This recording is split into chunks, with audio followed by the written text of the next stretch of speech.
Hello everyone, welcome to steno with Arihant YouTube channel. जैसा कि हमने आपको बताया था, हम स्पेशल डिक्टेशन की सीरीज़ प्रोवाइड कर रहे थे। तो उसी पंक्ति पे आज आपको हम इंग्लिश डिक्टेशन का grade D 80 word per minute के लिए दूसरी डिक्टेशन प्रोवाइड कर रहे हैं। So be ready for the dictation. The dictation is going to start in 5 seconds.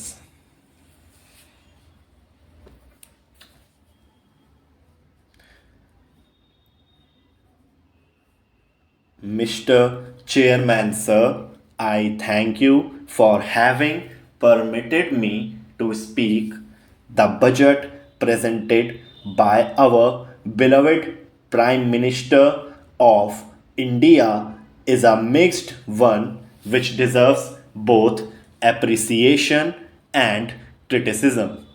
Being the maiden budget presented by our Honorable Prime Minister, he can be excused this time with the hope that he will present a pleasant budget at least next time, provided he continues to hold the finance portfolio.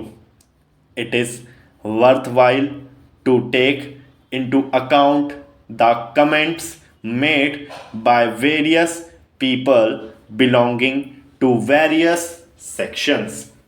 The Chamber of Commerce people believe that instead of giving relief to corporate sector, government has taxed 30% minimum tax, which will hamper the growth of the corporate sector.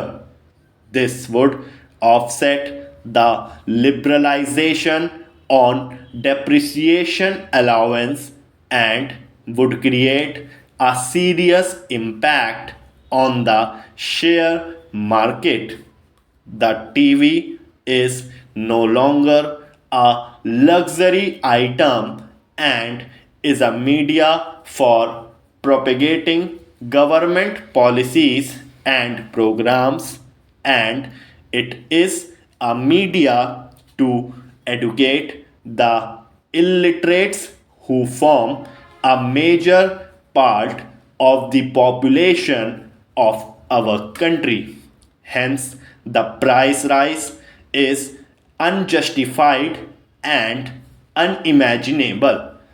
The salaried people are the honest taxpayers in this country. They all expected a higher ceiling limit for tax eligibility, but no mention has been made. This had totally disappointed them. Of every rupee that accrues to the central exchequer according to 1987-88 budget proposals, 4 paise only come through income tax.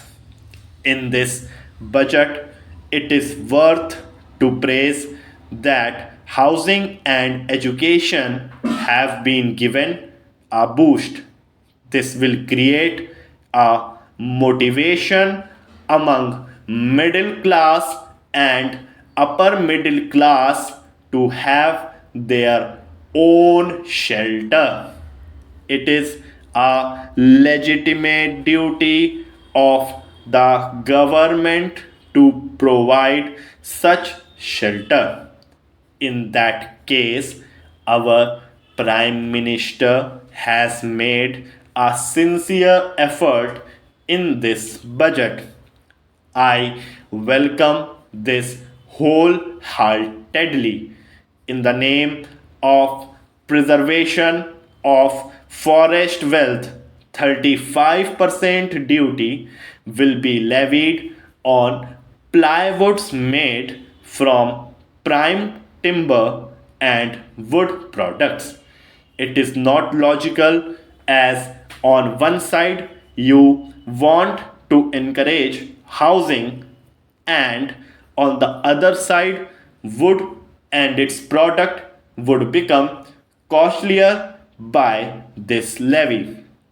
This will cause a further hike in the cost of building construction.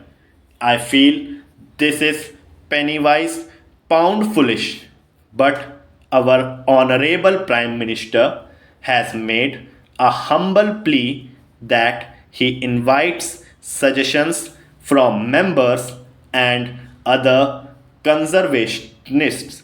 He should therefore revise his opinion on taxing wood products. More allocation to education is a welcoming measure which can turn our illiterate masses into literates and increase our literacy rate so that the people can judge things well and they cast their votes properly without being carried away by the sympathy waves. Excise duty on aerated soft drinks and soda being 20 paise and 15 paise per bottle is unwarranted.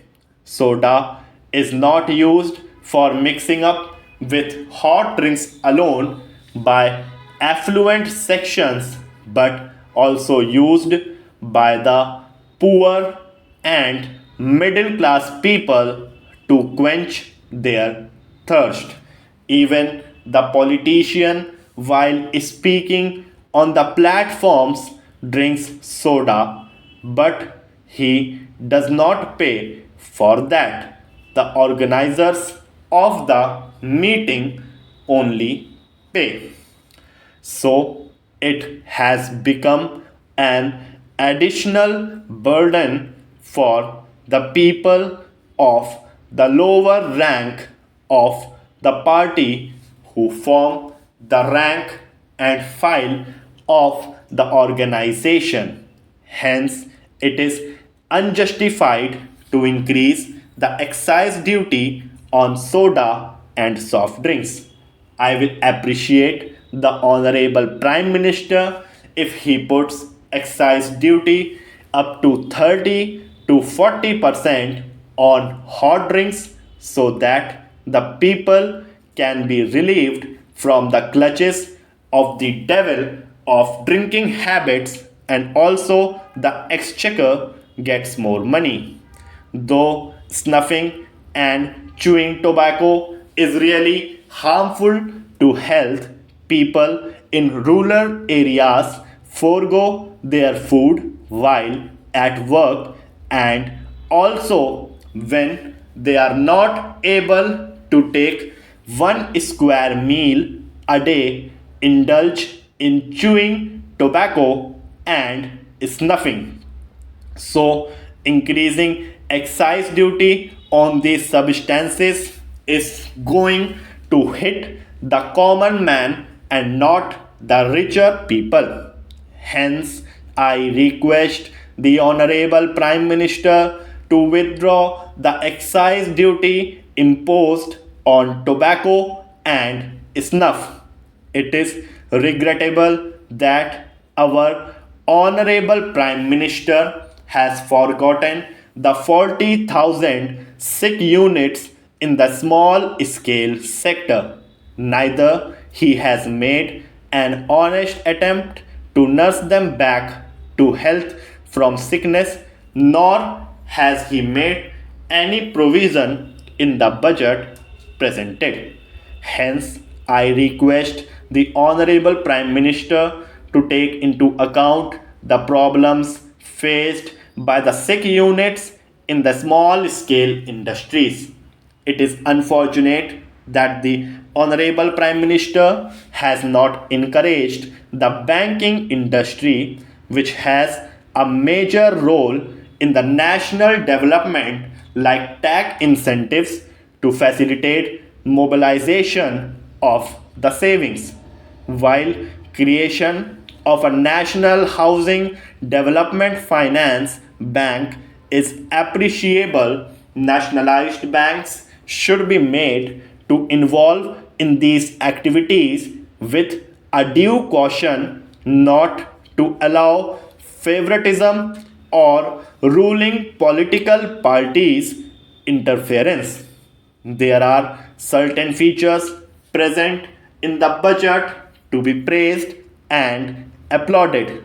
One is that any compensation received by a workman at the time of his retirement is exempted from tax.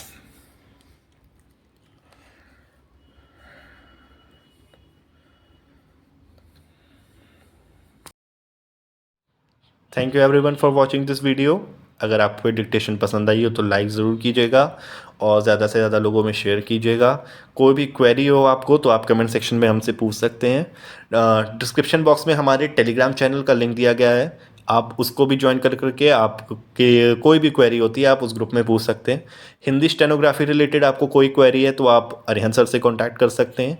And English stenography related आपको कोई भी query है तो आप मुझसे यानी शशांक शेखर सिंह से contact कर सकते हैं। So thank you very much. And one more thing, अगर आपने चैनल को अभी तक सब्सक्राइब नहीं किया है तो प्लीज़ सब्सक्राइब कर लीजिएगा ताकि एसएससी रिलेटेड कोई भी नोटिफिकेशन हो या ऐसे ही डिक्टेशंस आपको प्रोवाइड होते रहें। Thank you.